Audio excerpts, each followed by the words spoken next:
ఇటీవల వరుస నష్టాలతో కునారిల్లిన దేశ స్టాక్ మార్కెట్ మళ్లీ లాభాల బాట పడ్డాయి. వరుసగా 4 రోజుల పాటు లాభాల్లోనే ముగిశాయి. ముఖ్యంగా ఆకర్షణీయంగా ఉన్న హెచ్వి వెయిట్ షేర్లలో కొనుగోలు మార్కెట్ పరుగులు తీశాయి. అంతర్జాతీయంగా బలహీన సంకేతాలు ఉన్నప్పటికీ చాలా సెన్స్ ఆకర్షణీయంగా ఉండడంతో ముదుపర్లు కొనుగోలుకు మొగ్గు చూపుతున్నారు. దీంతో సెన్సెక్స్ నిష్ఠా లాభాల బాటలో పడ్డాయి. బుధవారం ముగింపుతో పోల్చుకుంటే గురువారం ఉదయం 400 పాయింట్లకు పైగా లాభాలతో ప్రారంభమైన సెన్సెక్స్ రోజంతా లాభాల్లోనే కదలాడింది.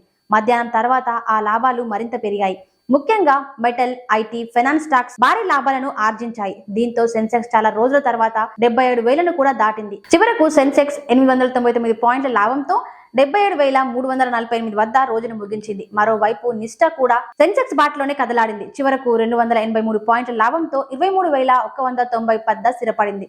చాలా రోజుల తర్వాత 23,000కు పైన రోజును ముగించింది. సెన్సెక్స్ లో భారత్ స్టోర్, మ్యాక్స్ హెల్త్ కేర్, ఫైనాన్షియల్ మిల్స్, భారత్ ఎయిర్టెల్ షేర్లను లాభాలు ఆర్జించాయి. కేఈఐ ఇండస్ట్రీ, పాలిక్యాబ్, పేటిఎం, అవెల్ ఇండియా షేర్లు నష్టాలను చవిచూశాయి. నిఫ్టీ మిడ్ క్యాప్ ఇండెక్స్ 327 పాయింట్లు ఎగబాకింది. బ్యాంక్ నిఫ్టీ 360 పాయింట్ల లాభంతో రోజును ముగించింది. డాలర్లతో పోల్చుకుంటే రూపాయి మారకం విలువ 86.37గా ఉంది. ప్రభాత సూర్యుడు జాతీయ తెలుగు దినపత్రిక.